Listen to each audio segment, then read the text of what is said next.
नमस्कार, मैं दीपक चौरसिया। आपके अपने शो देश की बहस के साथ हम एक बार फिर से हाजिर हैं। जैसा कि आप जानते हैं, न्यूज नेशन का ये वो मंच है जहां होती है आपके मन की बात। आप जिस मुद्दे को चुनते हैं, हम न सिर्फ उस मुद्दे को पूरे देश के सामने उठाते हैं, बल्कि इस शो में लोग सीधे देश के सामने अपनी बात भी रखते हैं। आज आपने देश की बहस का जो मुद्दा तय किया है वो है सरकारी पैसों से कुरान की शिक्षा होनी चाहिए या नहीं। इसे 76% लोगों ने वोट देकर देश की बहस का मुद्दा बनाना चाहा है। आज इसी पर होगी देश की बहस। इस चर्चा में मेरे साथ एक बड़ा पैनल शामिल होगा, साथ ही आप यानी दर्शक भी जुड़ेंगे, क्योंकि ये देश का इकलौता शो है जिसमें दर्शक सीधे अपने घर से बड़े बड़े राजनेताओं और पैनलिस्ट के साथ इंटरेक्शन करते हैं, बहस करते हैं। देश में लंबे वक्त से मदरसों की भूमिका पर सवाल लगते रहे हैं और आरोप भी लगते रहे हैं। सवाल उठाए जाते रहे और आरोप भी लगते रहे हैं। जब से असम सरकार ने सरकारी मदरसों पर अपने एक्शन प्लान का ऐलान किया और महाराष्ट्र में मदरसों पर असम जैसा फैसला लेने के लिए अपील हुई,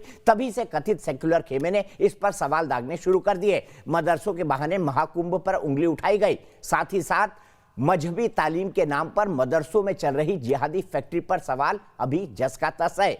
एक दो नहीं बल्कि कई संगीन मामलों का खुलासा हो चुका है, जिसमें जांच और खुफिया एजेंसियों के रडार पर मदरसे आए, मदरसे चलाने वाले गिरफ्तार भी किए गए। ऐसे में सवाल यही है कि अल्लाह के इस्लाम की आड़ में मदरसों में क्यों मुल्लाह का इस्लाम थोपा जा रहा है और किसने मदरसों को बनाया जिहाद वाली फैक्ट्री। ये कौन लोग हैं जो बच्चों के हाथ में किताब देने के बजाय AK-47 दे रहे हैं? कुरान की किस आयत में लिखा है कि मदरसों में AK-47 बांटो?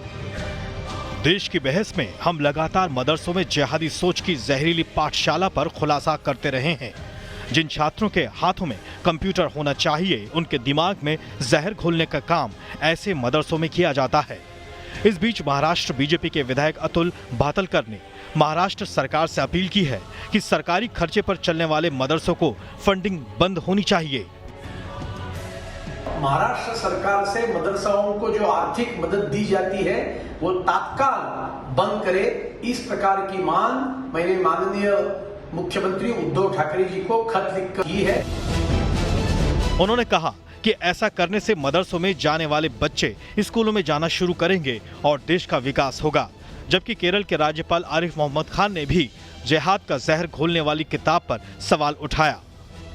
जो लोगों के दिल में जो संदेह पैदा होते हैं, जो मिसगिविंग आती हैं, उसका कारण बहुत सी वो किताबें हैं जो इन मदरसों में पढ़ाई जाती हैं, लेकिन उसमें जो कुछ लिखा हुआ है वो कुरान की शिक्षा के सरासर विरुद्ध है।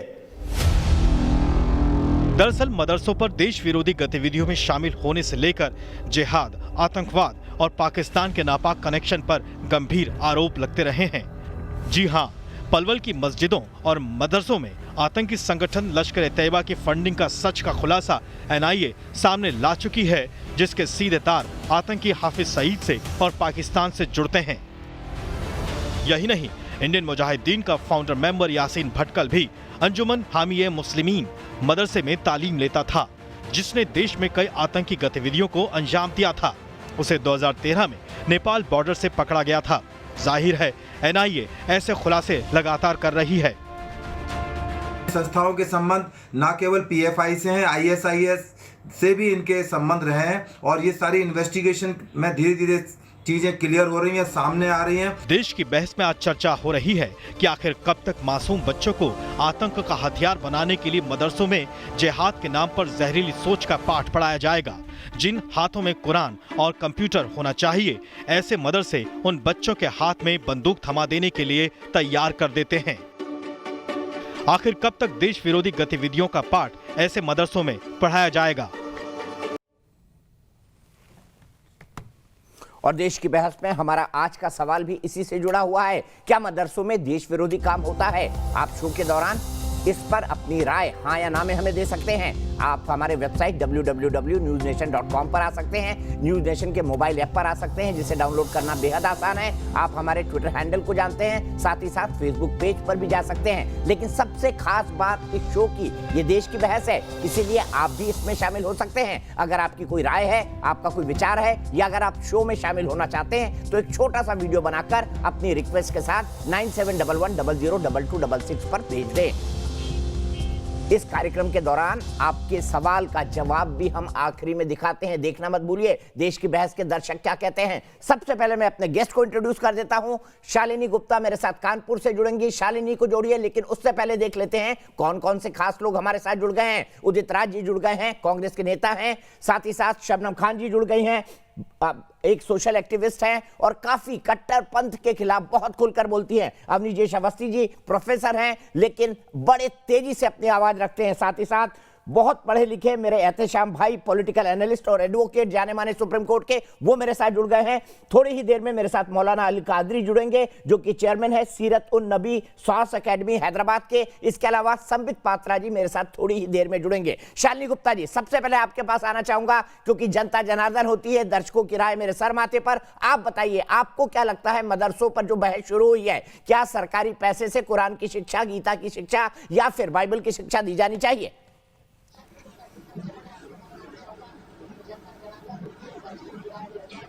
सबसे पहले तो आप सभी को मेरा सादर प्रणाम। और मैं ये बताना चाहूंगी कि मदरसे में क्या पढ़ाया जा रहा है, क्या सिलेबस है उसका, क्या किसी एथोराइज्ड पर्सन ने उसको सर्टिफाई किया है, क्या कोई एजुकेटेड मुस्लिम पेरेंट्स हैं जो अपने बच्चों को मदरसे में पढ़ाना चाहते हैं। इवन उनको भी पता है कि मदरसे में क्या पढ़ाई होती है और कैसे पढ़ाई होती है। माना कि जो भी मुस्लिम पेरेंट्स हैं वो अपने फाइनेंशियली स्ट्रांग नहीं हैं तो वो अपने बच्चों को भेजने चाहते हैं मदरसे में, लेकिन उनको क्या पढ़ाया जा रहा है, जिहाद क्या होता है, ये छोटे छोटे बच्चों को बताना जरूरी है। जिहाद के नाम पे सिर्फ और सिर्फ आतंकवाद को बताया जा रहा है। उनका शालिनी जी, आप मेरे साथ फ्रेम में बनी रही है। आज का आपके समय शालिनी जी, एक ऑनलाइन मिनट और रुकिए। कंप्यूटर का एजुकेशन का समय है जी, इसीलिए मैं आप चाहता हूं आप रुकिए। एहतेशाम भाई मेरे साथ मौजूद हैं, सीधे सवाल उन तक ले जाना चाहूंगा। एहतेशाम जी, शालिनी जी ने एक बड़ा सवाल पूछा है और मैं आपसे जानना चाहता हूं, क्या एहतेशाम भाई अपने बच्चों को मदरसों में पढ़ाना चाहेंगे या पढ़ा रहे हैं? जी, देखिए ऐसा है कि मदरसे में जो बच्चे जा रहे हैं उसमें 90% बच्चे ऐसे हैं जो कि सरकार की नाकामियों की वजह से या फाइनेंशियल वीकनेस की वजह से अच्छे स्कूलों में नहीं पढ़ पाते। आपकी सेंट्रल गवर्नमेंट ऑफ इंडिया का डेटा है कि सिर्फ 3 से 4% मुस्लिम बच्चे मदरसों में पढ़ते हैं और उसमें से भी ज़्यादातर बच्चे ऐसे हैं या तो वो यतीम हैं या फिर वो इतने गरीब हैं कि वो एजुकेशन अफोर्ड नहीं कर सकते। चौथी बात, मदरसा बोर्ड हिंदुस्तान में काम करता है, 15 साल से बीजेपी की सरकार है। मुख्तार अब्बास नकवी इतने बड़े मिनिस्टर हैं, इतने पढ़े लिखे मिनिस्टर हैं, वो 15 साल से अगर मदरसों पे कुछ काम करते तो सारे मदरसों को अच्छे स्कूलों में तब्दील किया जा सकता था। आज चिल्लाते तो आप लोग ना, गलत हो रहा है, नाइंसाफी हो रही है, आरएसएस अपना एजेंडा थोप रही है, यही कहते हैं ना आप लोग। मैं बिल्कुल देखिए ऐसा है कि अगर साफ नियत से कोई चीज़ इंप्लीमेंट होती है तो किसी को कोई दिक्कत नहीं है। मैं एहतेशाम हाशमी, मैंने केंद्रीय विद्यालय में एजुकेशन ली है और मैं शायद दीपक भाई साहब आपसे हाथ जोड़ के बोल सकता हूं कि मैं आपसे अच्छा श्लोक पढ़ सकता हूं अभी यहाँ पे चैनल पे सबके सामने। बहुत अच्छी बात है, साधुवाद है, उतना अच्छा श्लोक शायद मैं ना पढ़ पाऊं। वो बता देंगे, मैं अपनी वकालत छोड़ दूंगा। देखिए ठीक है, लेकिन आपने मेरे सवाल का जवाब नहीं दिया। आपने मेरे सवाल का जवाब नहीं एहतेशाम भाई, नीलम जी के सवाल का। अच्छा, आप पढ़ दीजिए, आप पढ़ना चाहते हैं पढ़िए, सम्मान के साथ पढ़िए, मैं सम्मान करता हूं इस बात के लिए आपका। बोलिए। देखिए जी, ना चौर्यहार्यम न च राजहार्यम न भ्रात भाजम न च भारकारी वये कृते वर्धते वो नित्यम विद्याधनम सर्वत्र प्रधानम। मदरसे के लिए मैं आपको बोलना चाहता हूं। नहीं, एक मिनट रुक जाइए, अब आप एक मिनट रुक जाइए। ये आप इसलिए बोल रहे थे शाह भाई, एक मिनट रुक जाइए। ये आप इसलिए बोल रहे हैं क्योंकि आप सेंट्रल स्कूल में पढ़े हुए हैं। अगर आप मदरसे में पढ़े हुए होते तो अभी जिहाद या फिर कोई और दूसरा शब्द बोलते। मैं आपके सवाल का जवाब लूंगा। नीलम जी मेरे साथ बनी हुई है, आपने नीलम जी के सवाल का जवाब नहीं दिया, शालिनी जी के सवाल का जवाब नहीं दिया कि क्या आप अपने बच्चे को मदरसे में पढ़ाएंगे। मैं एक मिनट एहतेशाम जी सीधा जवाब दीजिए। क्या शालिनी जी ने बिल्कुल सही सवाल पूछा है, क्या आप अपने बच्चे को मदरसे में पढ़ाएंगे? मैं आपको बता दूं कि मेरी एजुकेशन मदरसे से भी हुई है, स्कूल से भी हुई है। अभी तो सेंट्रल स्कूल बोल रहे थे आप। जाता है कि अपने हिंदुस्तान। अच्छा, अगर आपकी हुई है, आपने अपने बच्चों को मदरसे में भेजा जैसे, या दीपक भाई साहब, आपके आशीर्वाद से अभी मेरे बच्चे हैं नहीं, लेकिन जब होंगे तो मैं आपको डिसाइड करूंगा कि उन्हें कहाँ भेजना है। नहीं फिर आप कमिट करके जाइए। अगर मदरसा इतनी अच्छी पढ़ाई करता है कि एहतेशाम भाई जैसे शार्प लॉयर निकलते हैं, तो आपको उनको मदरसों में भेजना चाहिए और बोलिए कि 12वीं तक की उनकी एजुकेशन मदरसे में ही होगी। देखिए, शालिनी जी का सवाल बिल्कुल सही है, शालिनी जी गलत नहीं बोल रही है, और श्लोक आपने इसीलिए सीखा क्योंकि आप सेंट्रल स्कूल में पढ़े। मुझे गवर्नमेंट ऑफ इंडिया अगर माइनॉरिटी का बिल्कुल, मैं आपको जवाब देता हूं। मुझे अगर Modi ji minority affairs ministry देते हैं तो मैं आपको यकीन दिलाता हूं 5 साल में हिंदुस्तान के जितने मदरसे हैं इनको मैं जेएनयू के बराबर लाके खड़ा कर दूंगा। लेकिन ये मोदी सरकार की इनकॉम्पिटेंसी, जेएनयू के बराबर मत खड़ा करना सर, वहां पे नारे लगते हैं भारत तेरे टुकड़े होंगे इंशाअल्लाह इंशाअल्लाह। प्लीज जेएनयू से मत कंपेयर करिए, वहां नारे लगते हैं भारत तेरे टुकड़े होंगे इंशाअल्लाह इंशाअल्लाह। शबनम खान जी ये बताइए, पैदा करता कि जेएनयू ने साध्वी प्रज्ञा को नहीं पैदा किया, और नाथूराम गोडसे भी किसी मदरसे से नहीं निकला। आप सर उमर खालिद वहीं से निकला है, दिल्ली दंगों में जेल में बंद है। शर्जील इमाम भी वहीं से निकला है, जो बोल रहा था चिकन नेक को काट देंगे, देशद्रोह के इल्जाम में वो भी बंद है। शबनम खान जी हकीकत बताइए, नाथूराम गोडसे कौन से मदरसे से पढ़ा, बताइए फिर आप बता दीजिए ना, गोडसे कौन से मदरसे से पढ़ा, आप बता दीजिए। शबनम खान जी, दीपक जी सिर्फ अली कादरी आएंगे तो मैं आपको बताऊंगा। मैं सीधे जानना चाहता हूँ क्या होता है इन मदरसों में। अब नीचे जी आ रहा हूँ आपके पास। सिर्फ एहतेशाम भाई से ये पूछ लीजिए, जिस मदरसे में आप ये सब गीता का जितने भी श्लोक सुनकर आए, सीख कर आए, कल सुबह उस मौलाना से पढ़वाएंगे हमारे सामने? कौन सा मदरसा था वो जिसने आपको सिखाया? उस मौलाना से सुनवाएंगे हमें? बताइए। चले हम सुबह साथ या अभी साथ आपके, बताइए। देखिए सच बताइए, दिल पे हाथ रखकर कि क्या मुसलमानों के बच्चों को शिक्षा दी जा रही है? कमल भी खिलता है और कीचड़ में गंदगी भी रहती है। नहीं, बिल्कुल दी जा रही है। आप तो बताइए कि मैं सुपर क्वालिफाइड हूं, मैं मदरसे से भी पढ़ा हूं, मैंने सेंट्रल स्कूल से एजुकेशन ली है, इंडियन लॉ इंस्टीट्यूट से भी पढ़ा है। ये आप झूठ बोल रहे हैं बिल्कुल। मुसलमान बच्चों को क्या सिखाया जा रहा है, आप जानते भी हैं क्या पढ़ाते हैं उनको? और उन्हें छोड़िए, आप जैसे पढ़े लिखे लोग भी मुसलमानों को भड़काने का काम कर रहे हैं। आपके जैसे लोग भी बाहर जाकर सारे मुसलमानों को भड़काते हैं, उल्टी सीधी पट्टी पढ़ाते हैं कि देखो देश में तुम्हारे खिलाफ मुहिम चल रही है, देखो देश में तुम्हारे खिलाफ एक षड्यंत्र रचा जा रहा है। ये सारे मुसलमानों को आप बरगला रहे हो बहुत टाइम से। क्या बात कर रहे हैं भाई? बात बोल सकती हैं। अच्छा, मुसलमानों का एहतेशाम भाई, मुसलमानों के लिए एहतेशाम भाई, ब्रेक में मेरे को मदरसे का सर्टिफिकेट लाके दिखा दीजिएगा। ब्रेक में मैं डाउट नहीं करना चाहता आपके इंटेंशन को, लेकिन ब्रेक में मुझे मदरसे का सर्टिफिकेट लाकर दिखा दीजिएगा कि ये रहा मदरसा, ये फलाना मदरसा है, इस गांव में है, इस शहर में है, इस समुदाय से निकलता है, यहाँ पर मैंने इस क्लास तक पढ़ाई की। डिबेट के लिए आपको झूठ बोलने की नेशनल टेलीविजन में जरूरत नहीं है। पढ़े लिखे लोग ही बरगलाने का काम कर रहे हैं, भड़काने का काम कर रहे हैं। झूठ बोलने की मुझे जरूरत नहीं है, झूठ बोलने की मुझे जरूरत नहीं है। सर्टिफिकेट दिखा दीजिए ना, कौन सा मदरसा है? सर्टिफिकेट दिखा दीजिए, कौन से मदरसे में पढ़े हैं?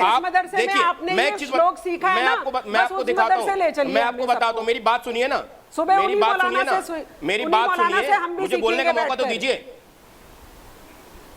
नहीं, बहुत लोग बैठे हैं पैनल में, मैं आऊंगा। अब आप चाहे तो अपना सर्टिफिकेट मदरसे का निकाल सकते हैं कि जिस मदरसे ने आपको इंडियन लॉ इंस्टीट्यूट पहुंचाया। अब नीचे समझती जी, मदरसों पर सवाल क्यों उठाए जा रहे हैं आज की तारीख में, और क्या ये फर्दर डिवाइड करने के लिए नहीं है? क्योंकि आप तो नाथूराम गोडसे की विचारधारा से आते हैं।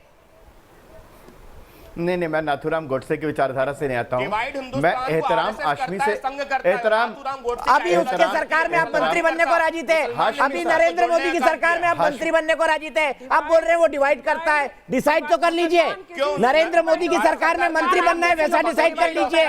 मंत्री नहीं बन सकते क्या? अरे बन सकते हैं ना, आपने अभी कहा 5 साल के लिए मोदी जी मुझे मंत्री बना दे। अब आप बोल रहे हैं वो डिवाइड करते हैं, अब आप बोल रहे हैं वो डिवाइड करते हैं। उनके मंत्रिमंडल में मत जाइए ना, खुद लड़िए प्रधानमंत्री पद के लिए, खुद लड़िए, बोलिए मैं खुद कैंडिडेट हूँ, चुनाव जीतूंगा। अवनी जय जी, फिर मुझे उदित राज जी को लाना है। क्या उदित राज जी को ऑडियो ठीक हो गया? अवनी जय जी, दीपक, मैं हाशमी साहब से एक बात पूछना चाहता हूं कि इन्होंने ये कहा कि ये मदरसे में भी पढ़े हैं और केंद्रीय विद्यालय में भी पढ़े हैं। मैं सिर्फ एक बात जानना चाहता हूं कि सिर्फ इतनी बात बता दें कि आपको मदरसे की पढ़ाई और केंद्रीय विद्यालय की पढ़ाई में कोई फर्क मालूम चला उसके? और आपने खुद कहा सर आप ये बताइए, आप अपनी मां से ज्यादा प्यार करते हैं या पिताजी से ज्यादा प्यार करते हैं? हाशमी आप दोनों में से आपको अच्छा कौन लगता है? हाशमी, नहीं, आप सुनिए ना मेरी बात। अरे मैं 2 मिनट बोला नहीं, आप 10 मिनट से बोल रहे हैं। ज्यादा प्यार करते हैं, अरे आप बताइए देशवासियों को, देशवासियों को बताइए ना कि आपकी मां से ज्यादा प्यार करते हैं कि पिताजी से? नहीं बोलने देंगे। अरे आप 1 मिनट नहीं बोलने देंगे। आप बोलिए। आप कब से बोले जा रहे हैं, आप कब से बोले जा रहे हैं? यही है मदरसे की पढ़ाई कि दूसरे को बोलने का मेरा काम है। नहीं, अभी तक बताया नहीं वो किस मदरसे से पढ़े हैं, और मैं 100% श्योर हूँ वो किसी मदरसे से नहीं पढ़े हैं, सिर्फ डिबेट में रहने के लिए बोल रहे हैं। अभिजीत जी आपका पूरा 1 मिनट बिना रुके बोलिएगा। मुझे टीचिंग लेने की जरूरत नहीं है, अल्हम्दुलिल्लाह। हाशमी, आपने खुद कहा कि मदरसों के बहुत ज्यादा अपलिफ्टमेंट हो सकता है। सर जी लगा के बात करिए, मैं भी आपसे तमीज से बात कर रहा हूं। सुन लीजिए, तमीज के दायरे में रह के बात करिए। अरे सिर्फ जी लगाने से आपको लगता है ना कि सिर्फ जी लगाने से वो हो जाता है? हाशमी जी सुन लीजिए जी। Thank you so much. अब तो आपको लग गया? हाँ, सुन लीजिए, अब सुन लीजिए। Thank you so much. तो आपने खुद कहा सर मुझे लगाने के लिए क्यों बोल रहे हैं सर? मोहब्बत के लिए बोलिए ना सर। चाहता, सुन लीजिए, अरे सुन लीजिए अब जी हाँ, और जवाब दीजिए। आपने कहा मदरसों की हालत क्या है, एक बात। दूसरी सबसे बड़ी बात बताइए, जब महंत योगीनाथ ने यह कहा कि मदरसे अपने सारे रजिस्ट्रेशन करा लें, और उसमें मालूम चला कि कागजों पर मदरसे चलते थे, करोड़ों रुपए मुसलमानों के नाम पर तो लोग खा गए। यहां पर हम टैक्स पेयर के पैसे से, उसकी जिम्मेदारी कौन लेगा? लोगे हाशमी जी। योगी जी की जेब में गया वो पैसा? अगर योगी जी की सरकार में मदरसे में पैसा खाया गया है, योगी जी ने तो कहा, क्या तर्क दे रहे हैं सर? सुप्रीम कोर्ट में नहीं टिकेगा आपका ये तर्क। क्या तर्क दे रहे हैं आप? जनता की अदालत में अभी देश की बहस में कुछ लॉजिकल बात करिए एहतेशाम भाई। अभिजीत जी कम कंट्रोल करिए। मौलाना कादरी भी आ गए मेरे पास। योगी जी की सरकार में अगर करप्शन हो रहा है तो कौन रिस्पॉन्सिबल है उसका बताइए आप। अरे सर, उन्होंने पिछली सरकार में जो पैसा गया उसके हिसाब की बात कही है। आप तो ऐसी बात करते हैं एहतेशाम जी, समझदार होने के बाद, सुप्रीम कोर्ट के लॉयर होने के बाद इलॉजिकल बात। वो कागज, चलिए योगी जी के आपको अल्पसंख्यक मंत्रालय मुबारक। योगी जी के यहाँ पर अभिजीत जी कंक्लूड करिए, शबनम भी इंतजार कर रही है, मौलाना अली कादरी भी आ गए हैं। तुम जैसे लोग पैसे खा गए करोड़ों रुपया मुसलमानों के नाम पर, कागज पर मदरसा दिखा दिया, पैसे जेब में डाले और कह दिया मदरसा चल रहा है। You mind your language. You mind your language. You mind your language. You mind your language. You mind your language. Mind your language. Mind your language. Senseless politicians. Yes. Sir मैं दोनों से, एक प्रोफेसर है, एक supreme court का lawyer है, please ऐसी बात ना करें तो बेहतर होगा। हम लोग नेशनल टेलीविजन पर हैं, प्लीज उदित राज जी को जोड़िए, लेकिन मौलाना अली कादरी। अरे ये बात सच है ना, ये बात सच है कि मदरसों, कागज में मदरसे चला के करोड़ों रुपए खा गए, वो कौन लोग थे? एहतेशाम भाई बात तो सच है। जैसे लोग थे, तुम्हारे जैसे लोग पैसा खाएं और तुम्हारे जैसे लोग मेरे जैसे लोग। अरे कोई हिंदू आदमी मदरसा नहीं चला सकता एहतेशाम जी, कोई हिंदू आदमी मदरसा नहीं चला सकता। अभिजीत जी पर मत काटिए, अभिजीत जी पर मत पर्चा काटिए। मैं सीधे मौलाना अली कादरी के पास जा रहा हूँ। बच्चे पढ़ते हैं उसमें। मौलाना अली कादरी जी सुनिए, दे रही है आपकी मोदी एहतेशाम जी थोड़ा पानी पीजिए, मदरसे का सर्टिफिकेट निकाल कर लाइए। एहतेशाम जी मदरसे का सर्टिफिकेट निकाल कर लाइए। एहतेशाम जी मदरसे का सर्टिफिकेट निकाल कर लाइए। कल लोग बोल रहे थे कलाम साहब भी मदरसे से पढ़े, हद हो गई झूठ की। सुनिए मौलाना अली कादरी, परदादा का सर्टिफिकेट दिखाइए, मैं आपको मदरसे का सर्टिफिकेट दिखाता हूँ। मैं अपने परदादा का सर्टिफिकेट कल दिखा दूंगा आपको। मदरसे तो अभी हाल में पढ़े होंगे ना आप 40 साल के होंगे, 50 साल के होंगे, तो 50 साल पुराना डॉक्यूमेंट नहीं है आपके पास? 100% दिखाऊंगा। और 50 साल पुराना डॉक्यूमेंट नहीं है? आप दिखाई ना, आपने परदादा भी तो होंगे आपके, उनका भी तो डॉक्यूमेंट होगा। मदरसे का तो दिखा दीजिए सर, मेरे परदादा का कोई डॉक्यूमेंट नहीं है। और अगर आप इतना इलॉजिकल सवाल मुझसे करेंगे तो मैं ये लॉजिकल सवाल करूंगा। बता दीजिए मदरसे का नाम जिससे आप पढ़कर आए, जो झूठ बोल रहे हैं नेशनल टेलीविजन पर। दीपक नहीं, दीपक एक बात, आप अपने परदादा के परदादा का नाम बताइएगा, हिंदू निकलेगा वो। आप अपने परदादा के परदादा का सर्टिफिकेट दिखाना, नाम बताना और बताना उसका धर्म क्या था। सर मेरे परदादा का नाम अगर हिंदू में निकलेगा ना तो ये मेरे लिए फक्र की बात है। लेकिन आपके लिए शायद हिंदू होना शर्म की अच्छी बात है ये, अच्छी बात है, पूर्वज हिंदू अच्छी बात है, मेरे लिए नहीं है, आपके लिए आप गाली देते हैं। चलिए मान लिया आपने आपके पूर्वज हिंदू थे, भगवान राम थे, तो क्यों बाबरी मस्जिद के लिए झगड़ा कर रहे थे? मौलाना अली कादरी, आपको एक फैक्ट शीट सुनाना चाहता हूँ, प्लीज उदित राज जी को जोड़िए भाई, उदित राज जी को जोड़िए। मौलाना अली कादरी, आतंकी का नाम यासीन भटकल, आतंकी संगठन इंडियन मुजाहिदीन, मदरसा अंजुमन दागी मुस्तकिम कर्नाटक। आगे चलिए।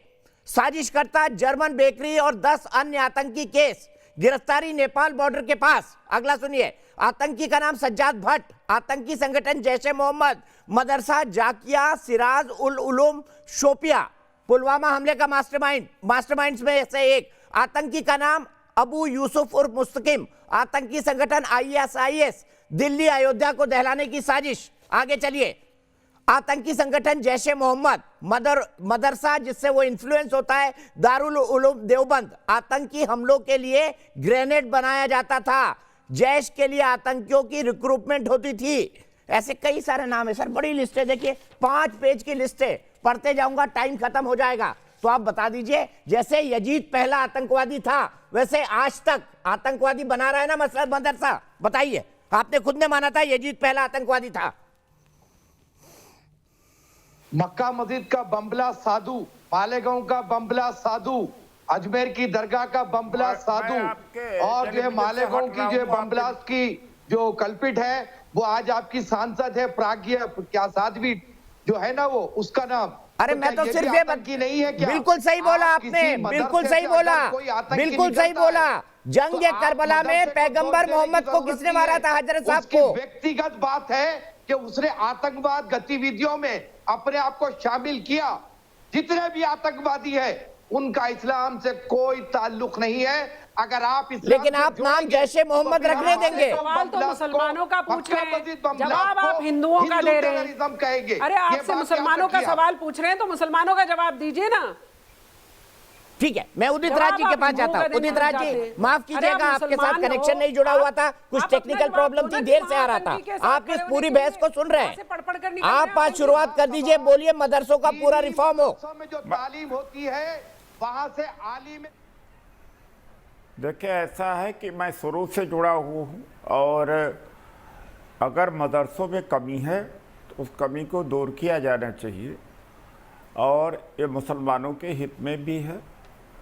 और मैंने सेवा भारती स्कूल देखे हैं, शिशु मंदिर भी देखे हैं और एकल विद्यालय, वहाँ भी ये बताया जाता है कि मुस्लिम आक्रामक थे, बाबर बाहर से आया था। तो जो कम्युनल चीज़ें और आतंकवादी तो बाबर कहाँ से आया था सर? लिटरेचर में सोनीपत से आया था, पानीपत से आया था? मैं आपसे जानना चाहता हूँ, बाबर सोनीपत से आया था, पानीपत से आया था? आप तो सुन तो लीजिए, भोपाल से आया था? अरे आप तो सुन तो लीजिए सर। आपने सवाल, आपने कहा ना बाबर बाहर से आया था, ये पढ़ाया जाता है, तो मैं आपसे पूछ रहा हूँ सवाल। सेवा भारती। अरे सर, मैं आपसे सवाल पूछ रहा हूँ, बाबर कहाँ से आया था? पढ़ाया जाता है, पानीपत से, भोपाल से, इंदौर से, उसके ऊपर भी चर्चा करिए। जो भी धार्मिक शिक्षा दी जाती है, मैं तो सवाल पूछ रहा हूँ ना, मैं बिल्कुल चर्चा करूंगा। मुझे बता दीजिए बाबर कहाँ से आया था? मदरसा में गलत है तो भी होना चाहिए ना। मैं आपसे पूछ रहा हूँ, बाबर कहाँ से आया था? सोनीपत से, पानीपत से, इंदौर से, भोपाल से? उन्होंने संस्कृति में श्लोक बोला, आपने पूरा बहस डाइवर्ट कर दिया और वो गलती एक इंसिडेंटली उन्होंने बोल दिया, आपने पूरी बहस को डीरेल कर दिया। अभी फिर डीरेल कर रहे हैं, आप अपना प्रोग्राम खराब कर रहे हैं। मैंने ये कहा कि सेवा भारती, सर मैं यही तो पूछ रहा हूँ आपसे, आप इतने बड़े हैं, वरिष्ठ हैं, मेंबर ऑफ पार्लियामेंट रह चुके हैं, सेवा भारती के लिए आपने काम भी किया होगा, 5 साल जब आप बीजेपी में थे, मैं आपसे यही जानना चाहता हूँ। अगर मुझे बोलने दीजिए, नहीं मैं छोड़ता हूँ। अरे सर क्यों नाराज हो रहे हैं? नहीं दे रहे हैं, क्यों नाराज हो रहे हैं? मैं तो यही पूछ रहा हूँ। बाबर, संबित पात्रा जी भी आ गए आपके, मैं तो यही पूछ रहा हूँ आपसे, बाबर कहाँ से आया था? सोनीपत से या पानीपत से, इंदौर से या भोपाल से? आपने कहा सेवा भारती। अरे भाई, जब मैं बता रहा हूँ, मेरे बताइए बताइए, जाइए आप बताइए उदित राज जी, बताइए कहां से आया था बाबर? कौन बोल रहे हैं? जाइए जाइए, उनके बाप का है क्या? कौन बोल रहा है? अगर नहीं बाप का, तुम्हारे बाप का है? आप ये क्यों कह रहे हैं कि बाबर बाहर तुम्हारे बाप का है कि जाइए तुम कह रहे हो? अरे नहीं प्लीज उदित राज तुम्हारे बाप का है? झूठ नहीं बोल सकते। एक कौन बदतमीज बैठा हुआ है? तुम्हारे बाप का टेलीविजन है कि जाइए कह रहे हो? तुम कौन हो? ये हुई ना बात। चुप रहो तुम। आ गए ये दीपक जी कह सकते हो। तुम कौन हो? कहां से आया था? कहां से आया था? एक और आदमी जाहिल आदमी बैठा हुआ है। कहां ये जाहिल बैठा हुआ है। हाशमी जी सबको जाहिल कर रहा है। ये बड़ा ही अनपढ़ आदमी, बड़ा मूर्ख आदमी बैठा हुआ है यहाँ पर। बाबर ने आक्रमण किया था भाई। मैं इस आदमी से नहीं, मेरी बात तो सुनो। पूरी बहस डिरेल कर, वो संस्कृति का श्लोक पढ़ लिया उस आदमी ने, वहां पर पूरा डाइवर्ट हो गया। मदरसा की मेरिट डिमेरिट पर तो चर्चा नहीं हो रही है। अरे भाई, शिक्षा व्यवस्था में जहां भी कम्युनलिज्म पढ़ाया जाए, आतंकवादी हो चाहे मदरसा भी हो, और पकड़ो उसको, ठीक करो, नहीं तो बंद करो, गिरफ्तार करो। चर्चा इस पे होना चाहिए। एक ही संस्कृति के श्लोक पढ़ लिया, उसके पीछे लगे हुए हो, यहाँ क्या हो। आप विषय पे आइए।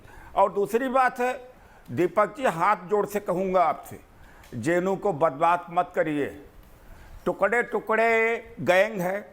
ये मोदी जी क्या सरकार चला रहे हैं? क्या चला रहे हैं? अरे पकड़ो ना उनको, जेल में बंद करो ना। उमर खालिद जेल में ही है जेनू को बदनाम करके देश का नुकसान कर जेल में ही है। जेनू का जो योगदान है, किसी यूनिवर्सिटी का योगदान नहीं हो सकता।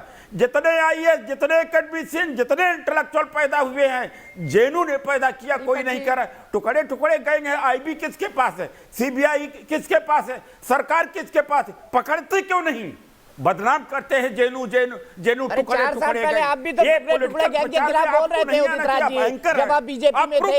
आप भी यही बोल रहे थे टुकड़े टुकड़े गैंग होती है। प्रूव करिए कि टुकड़े टुकड़े गैंग है। नहीं, यू प्रूव इट कि जो टुकड़े टुकड़े गैंग है वहां पर। Why don't you prove? Tell Modi, tell this government. मदरसों की बात हुई, मैंने संबित, ठीक है उदित राज जी, आपने अपनी बात कही, संबित पात्रा जी जुड़ गए हैं, आपकी बात का जवाब देंगे। करते हो भाई? अच्छा सुनिए, संबित पात्रा जी, मैंने इनसे पूछा, मैंने कई नाम बताया और मैंने कहा मदरसों से ये टॉप लिस्टेड आतंकवादी निकले हैं, चाहे वो ओसामा बिन लादेन हो, चाहे वो भटकल बंधु हो, चाहे वो जैसे मोहम्मद का सरगना मौलाना मसूद अजहर हो। उदित राज जी, 1 मिनट में आ रहा हूं आपके पास, प्लीज।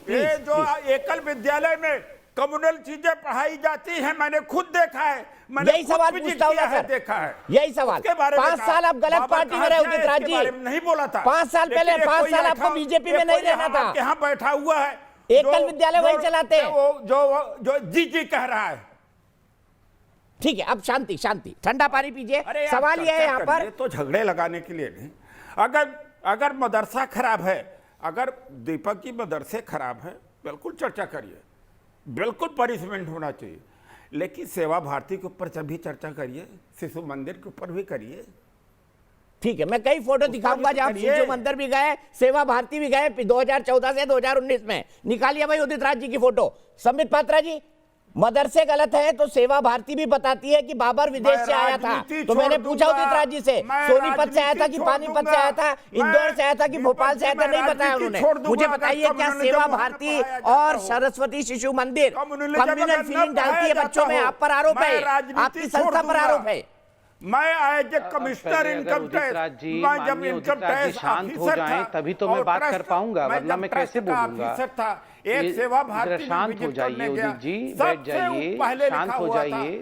बाबर जी, अपने हाथों को इतना तकलीफ मत दीजिए, ऐसे मत झटकिए हाथों को बार बार, कंधे में दर्द हो जाएगा। आराम से, आराम बैठिए। मदरसे को भी दुरुस्त करिए, दोनों की गलतियों को दुरुस्त करिए। उदित जी, अभी प्रूव कर रहा हूँ, बैठिए, शांत, ठीक करिए उदित जी, शांत, चाहे मुस्लिम हो चाहे हिंदू हो, कोई भी हो।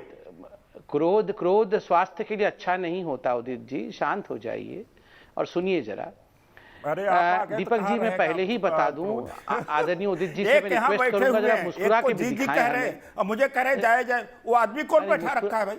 अरे कोई बात नहीं, ठंडे हो जाइए, पानी पी लिया ना, ठंडे हो गए। वो हमने जैसे अवस्थी जी है, दिल्ली यूनिवर्सिटी में पढ़ाते हैं, मैं आपको इंट्रोडक्शन दे देता हूं। छोटा भाई आ गया है, अब जरा मुस्कुरा के दीजिए। एक प्रवक्ता मैं तो अभी डिबेट में जुड़ा हूं, मैंने तो एक लाइन भी अच्छा अच्छा कोई बात नहीं, उदित राज जी शांत हो जाइए, शांत गदाधारी भीम शांत, शांत गदाधारी भीम शांत। उदित राज जी आज हमारे गदाधारी भीम है, सुनिए बात, सुनिए सुनिए सुनिए, बोलिए बोलिए संबित जी। यहाँ कौन है जो बेइज्जत कर रहा था वहां पर और मुझे कहता जाओ, तुम कौन होते हो? अरे मैं माफी मांगता हूँ उदित राज जी, खामोश हो जाइए मेरे शो में आप। मैं माफी मांगता हूँ, आप संबित जी की बात सुनिए जरा, वैचारिक स्तर पर बहस होनी चाहिए। अनपढ़ आदमी, असभ्य व्यक्ति, वो उस वकील का कह रहा है अरे मैं तो अभी जुड़ा हूं, मैं जान भी नहीं पा रहा हूं क्या हुआ। अब मुझे थोड़ा बोलने दिया जाए। ये कौन सा आदमी? मैं उदित जी का छोटा भाई हूं, थोड़ा मुझे बोलने दिया जाए। क्रोध त्याग दीजिए, होना चाहिए। पढ़े लिखे हो कि नहीं हो क्या? अच्छा उदित जी सुन तो लीजिए आप, अब गुस्सा नहीं, गुस्सा थूक दीजिए। अब मुझे तो सुन लीजिए आप। गुस्सा और चिंता दोनों चिता के समान है। हाँ हाँ हाँ उदित जी आप ऐसा मत करिए।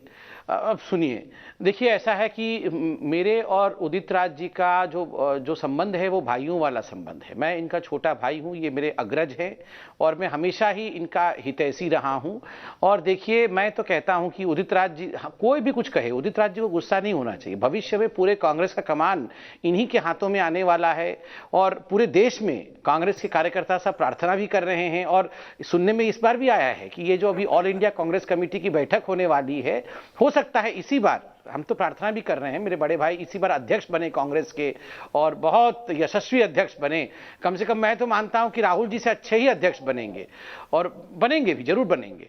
इसलिए उदित जी के एक एक बातों का बहुत महत्व है। मैं कल से कह रहा हूँ, मेरा अपमान कर रहे हैं, मजाक उड़ा उदित जी मुझे प्लीज, उदित जी आप तो छोटे भाई को बोलने दीजिए, मैं तो अच्छी बातें कर रहा हूँ। अब मेरे पे मत गुस्सा करिए। देखिए मैं कितने प्यार से भी बातें कर रहा हूँ, अच्छी बातें भी कर रहा हूँ। अब मुझे बोलने दीजिए। इसलिए उदित जी की एक महासभा, इसलिए उदित जी की बेइज्जत किया, मुझे भी हटा रहे हैं।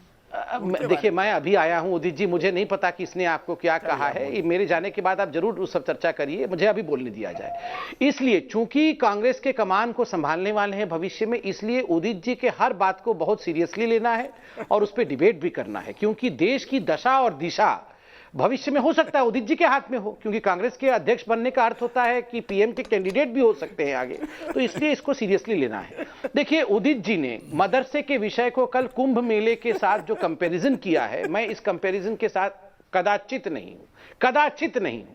आप बताइए, मदरसा का विषय एक टेक्निकल एजुकेशनल विषय है।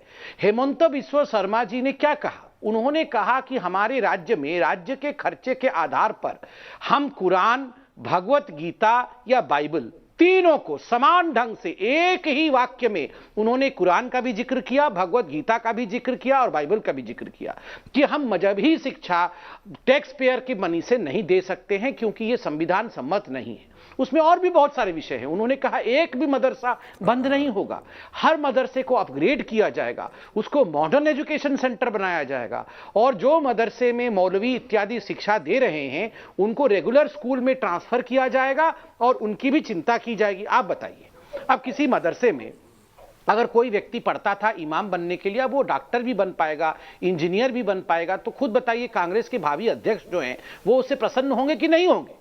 आप बताइए, केवल मदरसे की बात नहीं, 100 वेद विद्यालय को बंद करने की बात भी कल हेमंत बिस्वा शर्मा जी ने किया, उनको भी अपग्रेड किया जाएगा। मगर आप यहां बीच में कुंभ मेला लेके आए। आपने कहा कुंभ मेला पे खर्चा क्यों हो? मैं कल से बता रहा हूं, भारत की सरकार या कोई राज्य सरकार कुंभ मेला पे राजनीतिक या धार्मिक खर्चा नहीं करती है, वो खर्चा जनता के भलाई के लिए करती है। कुंभ मेला मतलब करोड़ों लोगों का समागम, मतलब करोड़ों लोगों के सुरक्षा की चिंता, करोड़ों लोगों के स्वास्थ्य की चिंता, करोड़ों लोगों के रहने खाने के लिए जो इंफ्रास्ट्रक्चर होना चाहिए उसकी चिंता। आप बताइए, कुंभ मेला हो या हमारे सरदार बंधुओं के लिए अमृतसर में मेला हो या उर्स का पर्व हो हमारे मुसलमान भाई और बहनों के लिए, या इससे पहले हज की यात्रा के लिए जो होता था, सरकार खर्च करती है ना। उर्स होता है तो उर्स तक पहुंचने के लिए रोड सही हो, वहां पर पानी पीने की व्यवस्था हो, वहां कोई बीमार पड़ जाए तो एम्बुलेंस खड़ी हो, इसकी व्यवस्था सरकार नहीं करेगी? बाबा साहेब अंबेडकर ने सरकार को क्यों महत्व दिया है? संविधान में बाबा साहेब अंबेडकर ने क्या लिखा है कि सरकार का दायित्व है कि वो जनता की चिंता करे। मगर ये मैं उदित राज जी को, ये भविष्य के कांग्रेस के अध्यक्ष के ऊपर एक बार भी उंगली नहीं उठाऊंगा, क्योंकि उदित राज जी भले मानव है। ये उदित राज जी को भड़काया है प्रियंका वाड्रा जी ने, क्योंकि ये भविष्य के अध्यक्ष बनने वाले हैं और प्रियंका वाड्रा उत्तर प्रदेश की इंचार्ज हैं। तो ये जो इलाहाबाद के कुंभ के ऊपर हमला किया है, ये भले मानस उदित राज जी कर ही नहीं सकते हैं, उनसे कराया गया है। ये सुबह इनको प्रियंका वाड्रा जी ने कहा कि आप ये ट्वीट करिए, फिर जैसे हमने एक्सपोज कर दिया, मैंने प्रियंका वाड्रा जी से ट्वीट करके सवाल पूछा, प्रियंका जी आप ये क्या कर रही हैं? आप चाहती हैं कि कुंभ मेला बंद हो जाए? तो हाथ पे फैल गए, फूल गए उनके। उन्होंने तुरंत फोन किया और अरे उदित जी आप अध्यक्ष बनेंगे, तुरंत डिलीट कर दीजिए इसको। फटाफट उदित जी ने डिलीट कर दिया। आप बताइए ये डाला क्यों, फिर डिलीट क्यों हुआ? देखिए उदित जी बुरा नहीं मानेंगे, मगर आप भी जानते हैं दीपक जी, आप इस देश के सबसे वरिष्ठतम पत्रकार हैं। कांग्रेस के लोग बिना गांधी परिवार की अनुमति के अरे दाएं बाएं सड़क में कहां जाना है गाड़ी खड़ी करके पूछते हैं कि हम दाएं जाएं कि बाएं जाएं। आपको क्या लगता है इतना बड़ा ट्वीट, कुंभ मेला को बंद करने की ट्वीट उदित जी अपनी मर्जी से कर देंगे? जवाब ले लेते हैं। वैसे व्यक्ति है नहीं। जवाब ये सब प्रियंका वाड्रा का किया धरा है। राहुल जी सब प्रियंका वाड्रा का किया धरा जी ने किसने कहा था उदित राज जी बताइए? संबित जी ने बड़ी भारी बात कह दी और मेरी अग्रिम शुभकामनाएं, अगर आप अध्यक्ष बने मैं तो आपके कैंडिडेचर का समर्थन करूंगा। बरई समाज दलित समाज के साथ, हम सब करते हैं। बरई समाज दलित समाज के साथ है। दीपक जी हम लोगों का मजाक हजारों वर्ष से उड़ाया है। आज हमारे डॉक्टर पात्रा जी कल से मेरा मजाक उड़ा रहे हैं, आज भी उड़ा रहे हैं। ठीक है, मैं मजाक अब हम लोगों का तो औकात ही यही है, ये मजाक ही है। और दूसरी बात यह है उदित भाई आप ऐसा ये अन्याय मेरे पे मत करिए, ऐसा लांछन मेरे पे ना लगाइए। मैंने आपके लिए भगवान से कितनी बड़ी प्रार्थना की कि आप कांग्रेस के अध्यक्ष बन जाएं। अरे मैंने आपके लिए बुरा कहा? डॉक्टर साहब मुझे बड़े लंबा डॉक्टर साहब लंबा बोला है आपने, मुझे भी बोल रहे, सुन लो डॉक्टर साहब सुन लो मुझे। बोलिए साहब। मैंने कुंभ मेला बंद करने के लिए नहीं कहा था, और कुंभ मेला मैं वहीं का हूँ, एक रिलीजियस एक्टिविटीज है और हमने बहुत बार ज़मीन लेना चाहा, जहाँ अखाड़े में ज़मीन आवंटित होती हम लोगों को नहीं मिला। पेपर दिखा सकता हूँ, कई साल हम लोग लड़े हैं। दूसरी बात यह है कि हमने मदरसा और कुंभ मेला की तुलना नहीं किया, हमने एक किया, कहा कि सरकार जो हेमंत बिस्वा शर्मा जी कह रहे हैं कि कोई रिलीजियस टीचिंग प्रीचिंग सरकारी पैसे पे नहीं होना चाहिए, एक प्रिंसिपल स्टैंड लिया था। मैंने डॉक्टर संबित जी 48 घंटे के अंदर 3 दलित लड़कियों के साथ में रेप किया गया है। सर विषयांतर हो रहा है उदित राज जी, फिर रख लेंगे इसके लिए बहस। अरे भाई आप तो सुन तो लीजिए, 1 मिनट आधा मिनट दे दीजिए। ठीक है, आधा मिनट खत्म कर दीजिए। एक हुआ है झांसी में, बाराबंकी में, बाराबंकी में हुआ। अरे आप इस पर बहस करिए, हिंदू धर्म तो यहाँ पर अटका हुआ है, ये दलितों को हम मार रहे हैं। वहाँ पर दलितों के पास रोज वहाँ पर आक्रमण हो रहा है, 48 घंटे में 3 दलित लड़कियों के साथ हुआ। अरे इस पर बहस करिए ना। आपका हिंदू धर्म तो दलितों पिछड़ों के ऊपर टिका हुआ, वो मारे जा रहे हैं। वहाँ दलित भाई भी हिंदू धर्म का हिस्सा है, आप ना माने। वहाँ दलित भाई भी हिंदू धर्म का हिस्सा है। इस बार योगी जी इंतजार कर रहे हैं, मौलाना कादरी भी कर रहे हैं। उदित राज जी रुकिए, अब आपने अपनी बात कह दी। इस बार कुंभ मेला अच्छा कराए और अच्छा कराए। योगी जी कुंभ मेले का मैनेजमेंट दे दीजिए, बटका मैनेजमेंट दे दीजिए, चीफ मिनिस्टर किसी और को बना दीजिए। वहाँ दलित के लिए कसाई घर हो गया उत्तर प्रदेश में, रोज घटनाएं, उसके बारे में डॉक्टर साहब चिंता कर लीजिए। ये तो वोट बैंक के हिंदू हैं आपके वोट में। ठीक है उदित जी, हो गया। संबित जी एक क्विक जवाब मुझे बाकी पैनल के पास भी जाना है। देखिए मुझे बड़ा आश्चर्य लगा, 2-3 फैक्ट मैं यहाँ बता मैं किसी से परमिशन नहीं लेता हूँ। बीजेपी में मोदी जी से परमिशन लेता, कांग्रेस जैसा डेमोक्रेटिक आप तो छोटे भाई को बोलने दीजिए। जब मैंने अपने ट्वीट को रिस्टोर किया, थोड़ा सा डेमोक्रेसी में मुझे भी बोलने अच्छा ठीक है, कांग्रेस ठीक है, आपने नहीं ली राहुल प्रियंका से परमिशन, आपने नहीं ली, देश को मालूम पड़ गया, देश को मालूम पड़ गया। उदित राज जी, संबित जी जल्दी से, बाकी सब इंतजार कर रहे हैं, मौलाना साहब इंतजार कर रहे हैं, शबनम बहन भी इंतजार कर रही है। मैं क्यों घसीटूं उनको, अब मुझे बोलने दीजिए। धन्यवाद। देखिए मैं पहले तो इन्होंने, मेरे बड़े भाई उदित राज जी ने कहा कि मैंने उनका मजाक उड़ाया। आप बताइए, कांग्रेस पार्टी के अध्यक्ष बन जाए मेरे बड़े भाई उदित राज जी, ये मजाक उड़ाना है? कि ये इससे बड़ा तो कोई शुभ चिंता हो ही नहीं सकता है। और इन्होंने कहा कि हजारों वर्षों से अरे हजारों वर्षों से मजाक उड़ाया जा रहा था, मगर दलित अध्यक्ष बन जाए कांग्रेस पार्टी का, ये कैसे मजाक उड़ाना हो गया?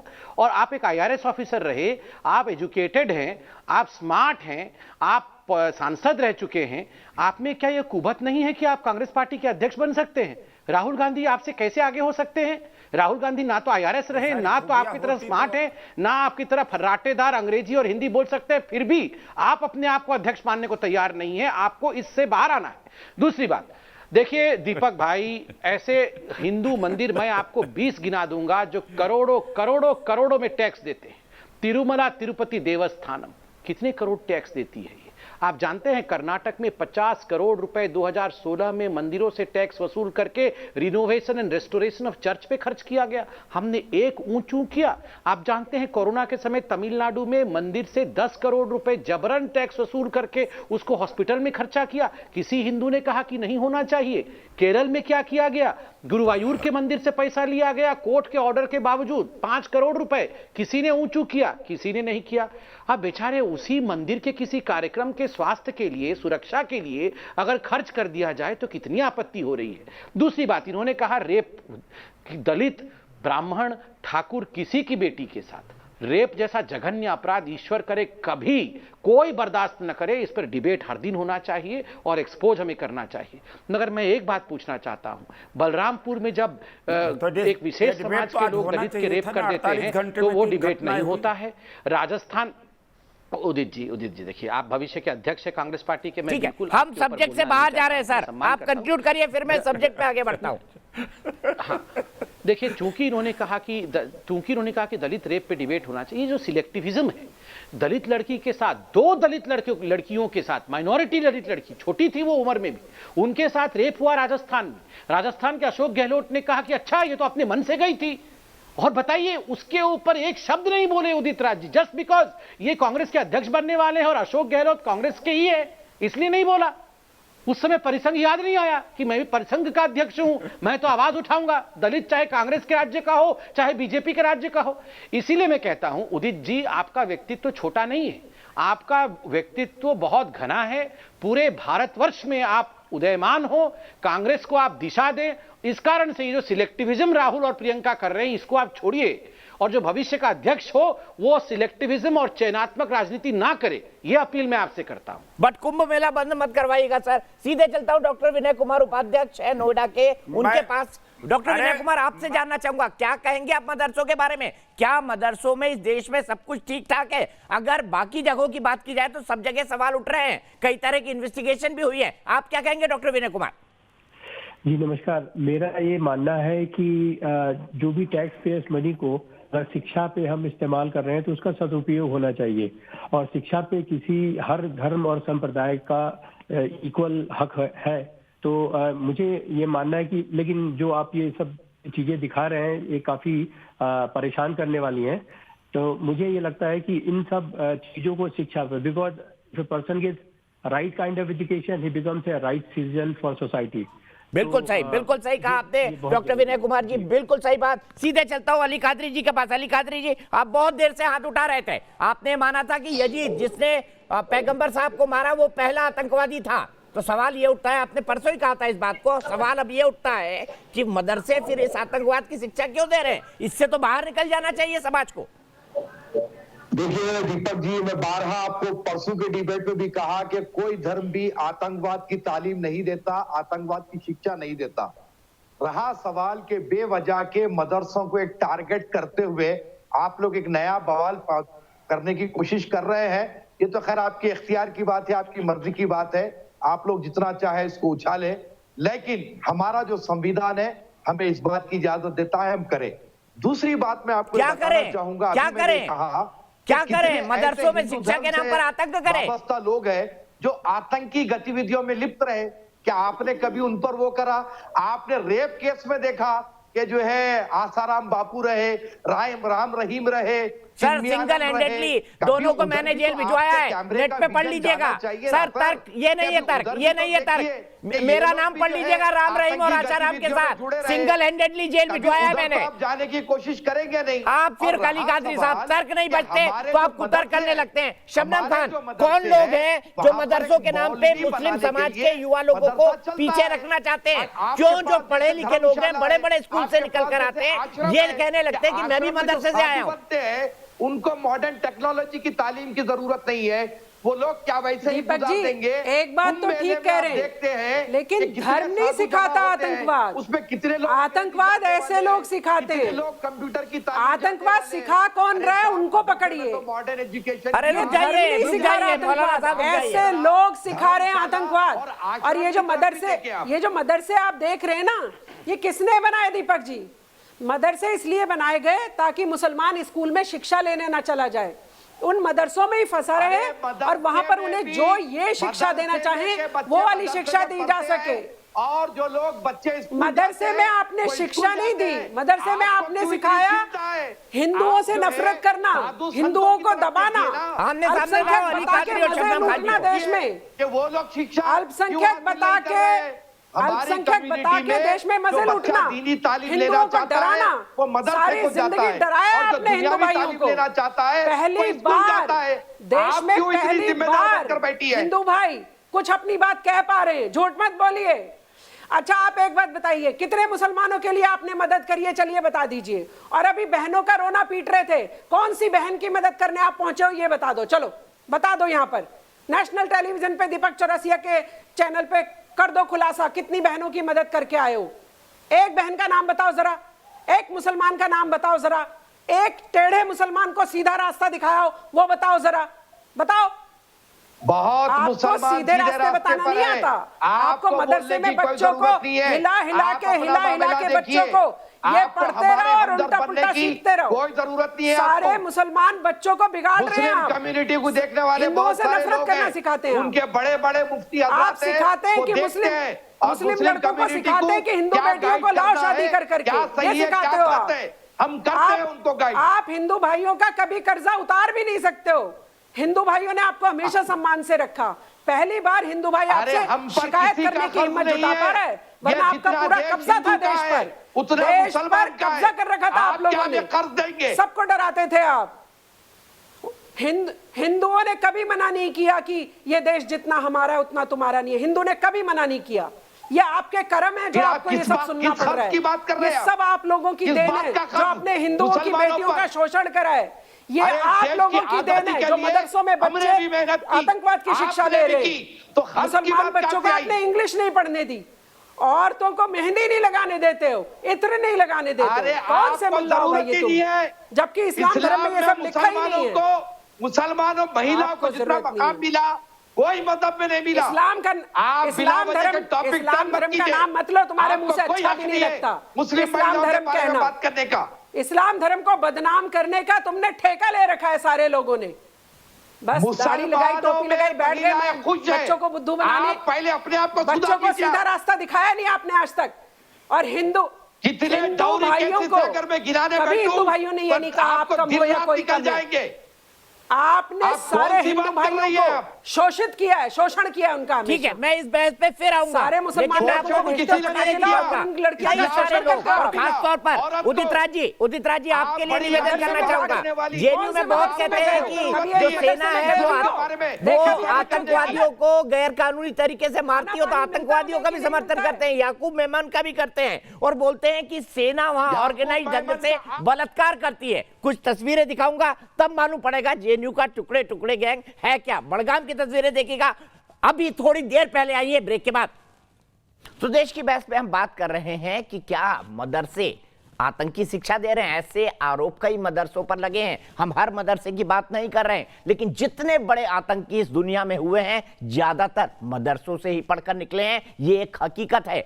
जम्मू कश्मीर जहां पर शोपिया में एक मदरसा पकड़ा गया जिस पर इल्जाम है कि वहां पर 13 13 बड़े आतंकी उसी मदरसे से हाल ही में निकले हैं। ऐसे में मदरसों की तरफ से यह भी आरोप लगाया जाता है, यह ब्रेन वॉश किया जाता है लोगों का कि सेना आप पर अत्याचार करती है, सेना आपको मारती है। मैं फिर से पैनल को इंट्रोड्यूस करूंगा। Doctor Sambit Patra, national spokesperson BJP, doctor Udit Raj, Congress के नेता, साथ ही साथ पूर्व सांसद एहतेशाम हाशमी साहब, जाने माने सुप्रीम कोर्ट के lawyer Shabnam Khan, social activist Avnijesh Awasthi, professor Delhi university के, और साथ ही साथ मेरे साथ दर्शक भी मेरे जुड़ेंगे। मैं आपको सबसे पहले कुछ तस्वीरें दिखाता हूं और मैं चाहता हूं उदित राज जी आप देखें, आप जिस टुकड़े टुकड़े गैंग की बात कर रहे हैं, उस दिन जेएनयू में ये पोस्टर भी लहराए गए थे जिसमें यह कहा गया था our army is rapist, Kashmir के संदर्भ में। अब आपको कश्मीर के बड़गाम से एक दिलचस्प तस्वीर दिखाने जा रहे हैं। इस तस्वीर में एक आतंकवादी को घेरा जाता है, फिर उसको सरेंडर करने के लिए कहा जाता है। इसका नाम जहांगीर है। इसके हाथ में AK-47 था। ये एक पत्थरबाज था जो बाद में टेररिस्ट बन गया। सुरक्षा बल अटैक करते हैं, ये सुरक्षा बलों पर अटैक की फिराक में था। फिर उसके बाद कॉम्बिंग ऑपरेशन शुरू होता है, तब सुरक्षा बल जहांगीर को सरेंडर करने के लिए कहते हैं। आते रहो, जर्सी छोड़ दो, जर्सी छोड़ दो। सुनिए आवाज। कमांडर का फोन आ रहा है, कोई बात नहीं, आ जाओ, शाबाश, गुड। कोई और तो नहीं है, वेपन है वही है? हाँ कोई नहीं, ठीक है, कोई बात नहीं, कुछ नहीं होगा, कुछ नहीं होगा बेटा, एकदम आराम से, कुछ नहीं, आ जाओ, शाबाश शाबाश, आ जाओ। और उसका वेपन उठाओ, नागनी, शाबाश, कोई बात नहीं, गलती हो गई। मेरे ख्याल से पैलेस को भी दिखाया जाए प्लीज।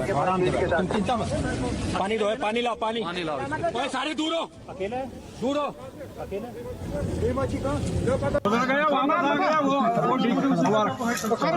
और इन तस्वीरों में देख रहे हैं कि सेना गले मिलवा रही है बेटे और पिता को।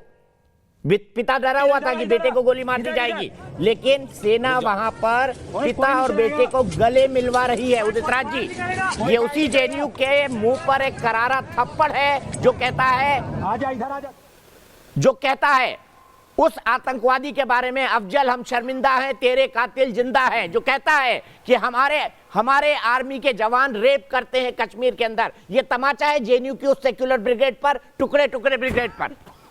उदित राज जी। दीपक जी, उसका कई बार एफएसएल की जांच हुई है कि वो नहीं पकड़े जाते जिसने कहा है। केस चल रहे हैं सर, सब पे हाई कोर्ट में, सब पे केस चल रहे हैं, सब जमानत पे हैं। नहीं, सरकार निकम्मी है। एक बात, मेरे दोस्त पात्रा जी बैठे हुए हैं और बड़ा उन्होंने मजाक उड़ाया, लेकिन एक सच्चाई मैं बोलूंगा कि पात्रा जी चुनाव लड़े।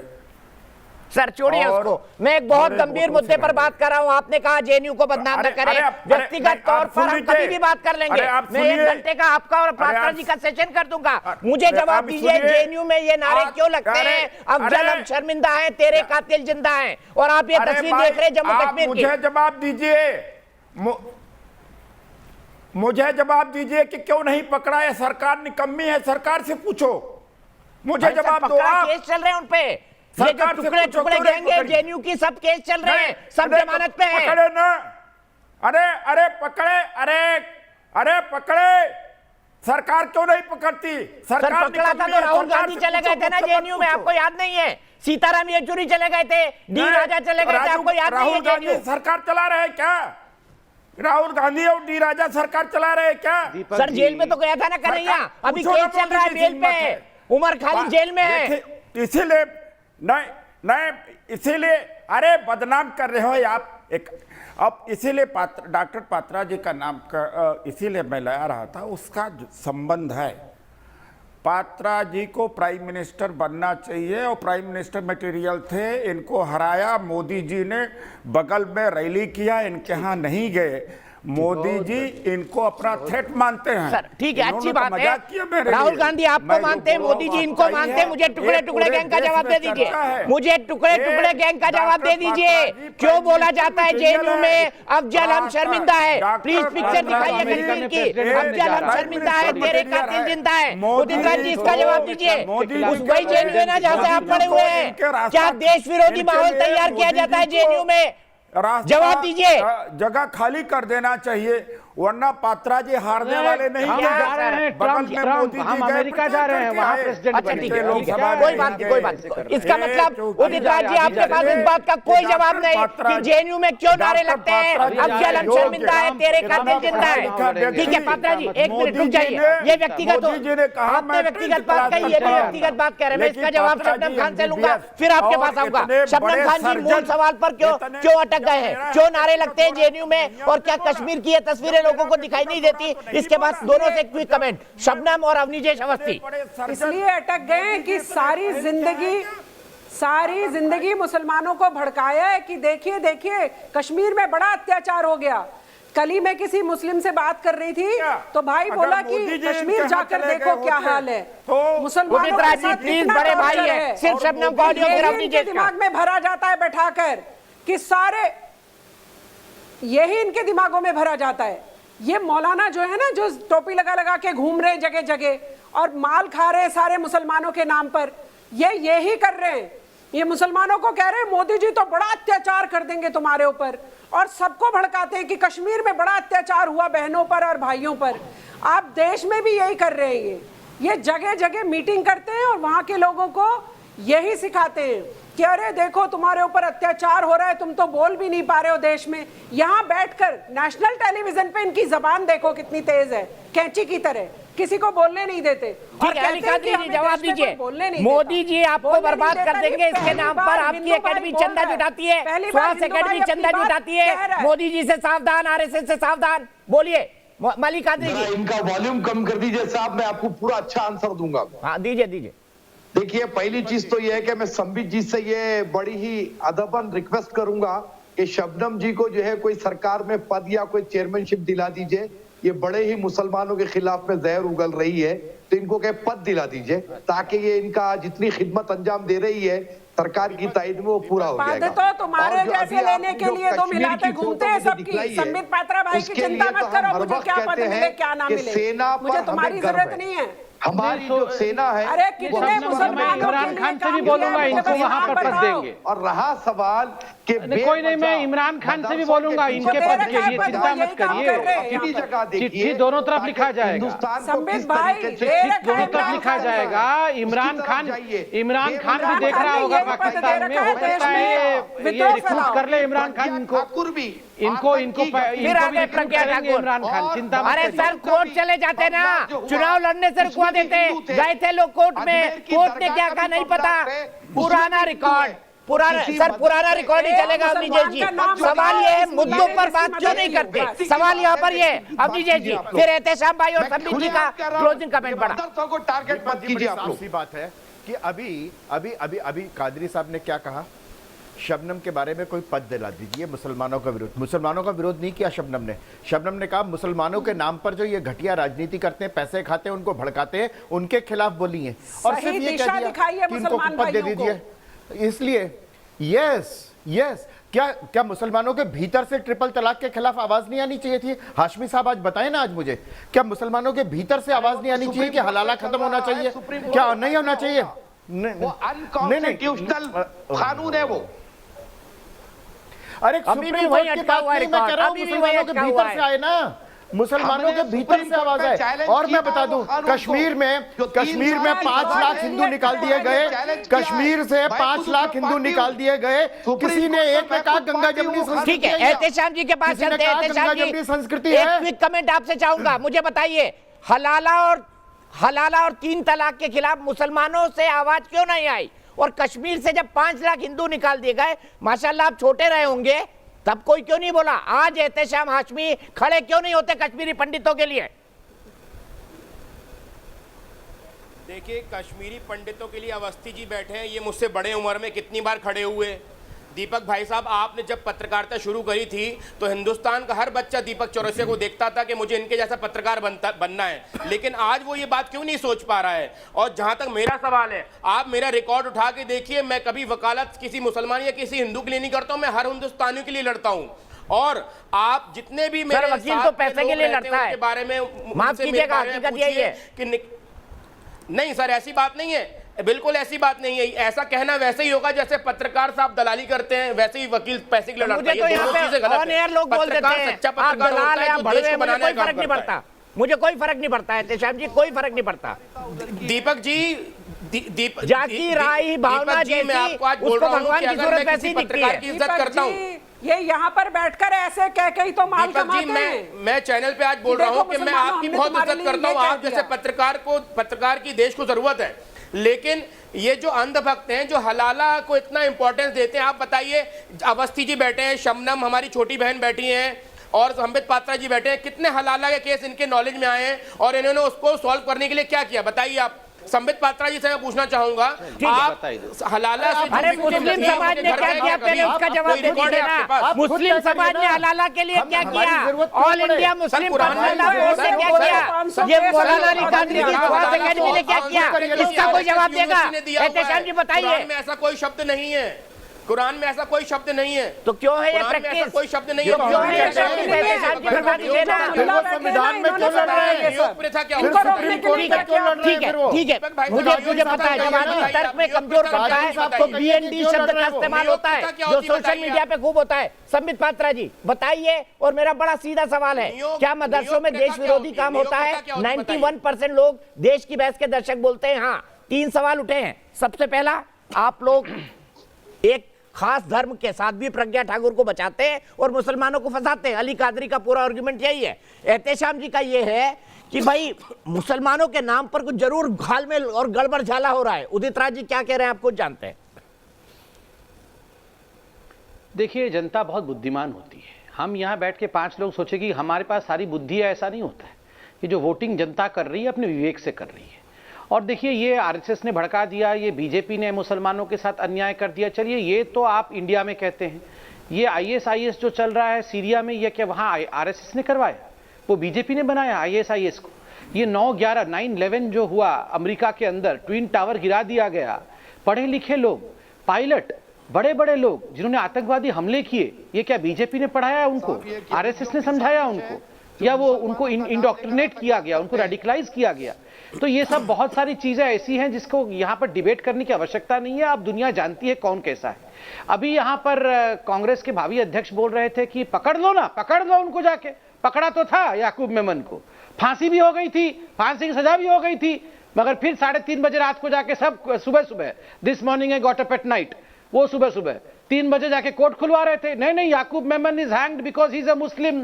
ये मुस्लिम है, इसको कैसे फांसी पे चढ़ा सकते हैं? अरे पकड़ ले तो मुश्किल, ना पकड़े तो मुश्किल। सबको पकड़ा हुआ है। उमर खालिद जेल के अंदर ही है। और कांग्रेस पार्टी के ही राहुल गांधी बोल रहे थे उमर खालिद को क्यों पकड़ लिया, ये तो बहुत ही अच्छा लड़का है, इसको नहीं पकड़ना चाहिए था। और ये कन्हैया कुमार के लिए किस प्रकार से राग अलाप रहे थे राहुल गांधी, भारत तेरे टुकड़े होंगे इंशाअल्लाह इंशाअल्लाह। खुद राहुल गांधी आके खड़े हुए थे वहां पर। भारत के बर्बादी तक जंग जारी रहेगी, खुद राहुल गांधी वहां पर खड़े थे। अफजल हम शर्मिंदा हैं, तेरे कातिल जिंदा हैं। मतलब कौन है अफजल का कातिल? ये सुप्रीम कोर्ट के जज जो जिंदा हैं उसके लिए भी ये शर्मिंदा हैं। ये सुप्रीम कोर्ट IB के अफसर को, अंकित को तो मार ही लिया, अब सुप्रीम कोर्ट के जजों को मार के ये चैन लेंगे। सुमित जी यहाँ पर रुकना पड़ेगा, अफसोस मेरे पास वक्त इतना ही है। उदित राज जी, लेकिन मैं कंक्लूड करना चाहता हूँ ये कह के कि देश की बहस की आज ये उपलब्धता है कि उदित राज जी ने बताया कि संबित पात्रा जी आगे चल के प्रधानमंत्री बन सकते हैं। मेरी बहुत शुभकामनाएं। मैं चाहता हूँ उदित राज जी आप अध्यक्ष बने, संबित पात्रा जी आप आगे चलें और बढ़े और प्रधानमंत्री बने। दोनों की मेरी बहुत बहुत शुभकामनाएं। फिलहाल लेते हैं एक ब्रेक, लेकिन न्यूज नेशन एक ऐसा चैनल है जहां पर खबरों का सिलसिला लगातार जारी है।